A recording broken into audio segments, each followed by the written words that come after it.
النهارده فندق ايسترن الجلالة. ده فندق وفي اكوا بارك اللي هي اكوا بارك الجلالة. دي اكبر اكوا بارك موجودة حاليا في السخنة. من وقت تسجيل الفيديو ده تقريبا هي بقالها 4 شهور فقط فاتحة، فلسه جديدة فاتحة حديثا. والفندق من جوه فيه عبارة عن 3 مباني هنصورهم لاحقا. 3 مباني دول بيخدموا على الاوتيل نفسه اللي هو ايسترن الجلالة، دول فيه غرف، وفي نفس الوقت على اساس ان هو عميل لو حابب ان هو يجي از دي يوز في الاوتيل متاح بالنسبه له، او لو حابب ان هو ياخد غرفه كاقامه فيها ليله او 2 برضو بيكون متاح بالنسبه له.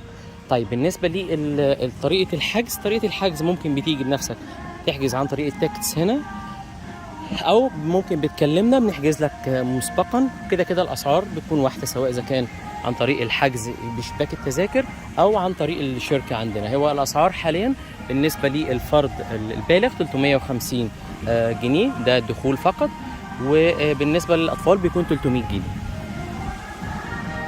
ده منطقه الدخول. هو الاساس من عمل المكان ده اللي هو الاكوا بارك، ده الهدف الرئيسي اللي هو اكوا بارك الجلاله. ده اكبر اكوا بارك موجود في السخنه كلها. الفندق ايسترن الجلاله ده مكانه فين؟ موجود مجاور لفندق توليب الجلاله. هو نفس يعتبر المدخل، ولكن ده بيكون اتجاه يمين، ده اتجاه اخر يسار. ليه انا بقول كمان توليب الجلاله؟ لان الغرف نفسها، الفرش الموجود في الغرف في الفندق اللي هو ايسترن الجلاله اللي هو في الاكوا بارك، واخدين جزء كبير جدا من الغرف من نفس الديزاين، نفس الفرنتشر بالكواليتي بتاعتها من توليب. حتى موجود في الغرف كمان الكوبايات موجوده مكتوب عليها توليب، فهو تقريبا نفس الكواليتي اللي موجود في فندق توليب ولكن ببادجت او بسعر اقل. ده هنا في جزء على شمالنا دي كده اكوا بارك موجوده، في اكتر من واحده يعني، في اللي هي اوريدي بالفعل هنا دي قصادنا على طول، وفي كمان اللي في الجهه اللي هناك دي واحده ثانيه او حجم ثاني، وفي هنا كمان قصادنا في الامام هنا في اكوا بارك، وفي هنا كمان اكوا بارك ثاني، في هناك كمان اكوا بارك. طيب اول ما نخش في على يميننا مبنى، المبنى ده رقم بي، هما 3 مباني A و B و C. ده B، والمبنى اللي هيكون على شمالنا هنا خلف الاكوا بارك ده المبنى C. موجود هنا في مبنى كمان ده غرف، ده مبنى C. مبنى A موجود عند الريسبشن، برضو هنصوره هناك لاحقا، وهنصور برضو شكل الغرف. ده كده معاكم اكوا بارك الجلاله، اكبر افخم اكوا بارك موجوده في السخنه حتى الان. المكان جديد مميز بصراحه حتى في اللوكيشن بتاعه. الناس هنا متعاونين فاهمين الفكره ان هو فعلا بقاله حدود 4 إلى 5 شهور تقريبا، فكل الخدمات كل الالعاب كل الحاجات اللي انت ممكن تتعلق بالتعامل معاها كلها جديده، فده شيء مميز جدا بصراحه انا شايفه. في نفس الوقت الاسعار الى حد ما منطقيه جدا. ممكن بعد كده حتى الغرف اسعارها برضو منطقيه، وارد انه بعد كده يحصل فيه زيادات، ولكن حتى الان الاسعار منطقيه جدا ومناسبه. ده بيكون مبنى خدمي، المبنى اللي هو الصغير شويه ده بيكون في مبنى خدمات. بيبقى فيه تغيير ملابس بالنسبه لو حد جاي دي يوز او حاجه زي كده، وفي بيكون الحمامات برضو موجوده. وحوالين المكان كله في المجرى المائي ده اللي هو ممكن تاخد زي الجلاس بوت دي كده يسموها العوامه الكبيره دي وتمشوا بيها يعني، فبتكون حلوه مناسبه لو اسره يعني.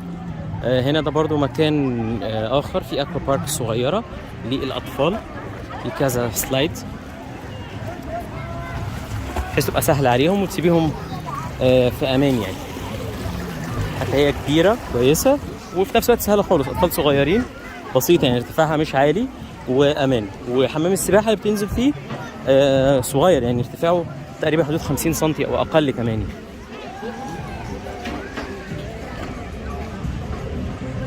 في كمان اكوا بارك اللي هتكون قصادنا دي بالظبط، هي هناك دي تناسب الشباب ولغايه سن 10 سنوات 12 سنه 8، ومعاهم اولياء الامور الاب والام برضو بيكون مناسب معاهم، لان هي مش كبيره قوي ولا برضو صغيره قوي مثلا للاطفال الرضع او السنين الصغيره، لا تناسب برضو الكبار اللي مش عندوش الجرأة ياخد اللعبة الكبيرة قوي، وفي نفس الوقت معاه اولاده. فممتعة بصراحة وجميلة جدا. انا شايف ان هي حاجة جميلة جدا بصراحة.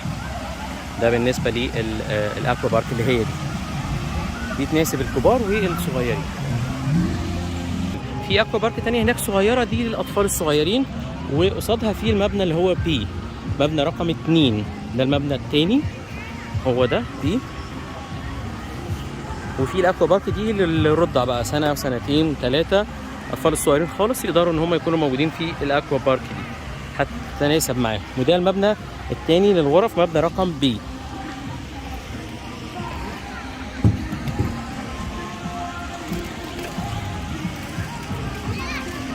وهنا برضو في الغرف التانية المبنى اللي هو سي، وفي نفس الوقت في امامه اكوا بارك. هم بيحطوا عند قصاد كل مبنى جزء من اكوا بارك، مش كلهم محطوطين في مكان واحد، مقسمينهم في اكتر من مكان بحيث يكون ان الكل يستمتع بيها. هي دي الفكرة. دي اكوا بارك برضو فيها كام سلايدز. وده مبنى سي، المبنى الثالث ده مبنى سي. وبرضو في هنا امامه اكوا بارك، دي صغيرة شوية لكنها برضو متاحة. وفي الاكوا بارك برضو اللي قصادنا دي كبيرة شوية، هنروح لها دلوقتي. دي الاكوا بارك يعتبر الاخيرة كده في التصوير. وده حمام سباحة مدرج، يعني ده طفل بيقوم لوحده ولكن هو مدرج بيقدر يخش عادي لوحده. والمبنى اللي ورا الاكوا بارك ده برضو مبنى خدمي، في تغيير الملابس وفي برضو الحمامات. والبحر بيكون في الاتجاه اللي قصادنا ده. اول شاتل باص بيجي بياخد من امام مبنى الريسبشن من الساعه 10 صباحا للساعه 2 ظهرا، ولكن ده للعملاء اللي اوريدي واخدين غرف فقط لا غير. دي يوز ملوش اكسس على البيتش ده حاليا، ممكن بعد كده غيروا البوليسي بتاعتهم، ولكن حاليا هو ده. ده هنا كده شكل الغرفه اللي في الاوتيل. طبعا في كابينه للشاور، مساحه الحمام برضو مناسبه. وأول ما نخش كده على جهة الشمال هنا في موجود دي الدريسنج روم، وموجود الكوفي ميكر هنا، وفي برضو طبعا الميني بار الصغيرة موجودة. عاملين زي تسريحة شكلها جميل برضو مناسبة. وهنا ال LCD. الغرفة دي معانا دي توين بيد، في منها بيجي كينج سايز بيد بيكون سرير واحد كبير. وطبعا هنا فيها منطقة سيتنج اريا.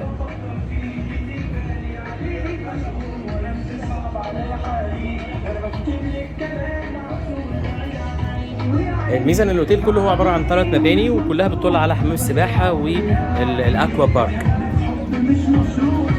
وهنا طبعا الموجود هناك ده المبنى الرئيسي نفسه، ده الريستورانت، وموجود فيه الريسبشن برضه. ده هنا كده ده بول موجود، وفي نفس الوقت موجود هنا دي الاكوا بارك نفسها موجوده برضه. هيبقى لينا فيديو ليها برضه بالنسبه للاوتيل نفسه. وفي نفس الوقت بيبقى ليه برضه ده البيتش موجود هناك، بيكون ليه شاتل باص بيشتغل من الساعه 10 للساعه 2. هي الغرفه مساحتها كبيره ما شاء الله، يعني سريرين كوين بيد اعتقد 120 سم كل واحد، والمساحات جنبيها كافيه بالزياده خالص. ممكن تاخد كمان اكسترا بيد، ممكن في السيتنج اريا دي موجوده. طبعا ممكن مكان الاكسترا بيد يكون موجود في المنطقه هنا. طبعا ده هنا كده المكان بيكون فيه الشنط. فالمستوى بتاع الغرفه لا نضيف، الكواليتي بتاعته كويسه. حتى هو نفس الكونسيبت واخدين من الاوتيل اللي هو التوليب نفسه، يعني دي نفس الفرش اللي موجود في فندق توليب الجلاله. طبعا ايسترن براند المفروض ان هو يكون في السعر كمان كفاءه سعريه اقل، ولكن نفس الكواليتي محافظ عليها.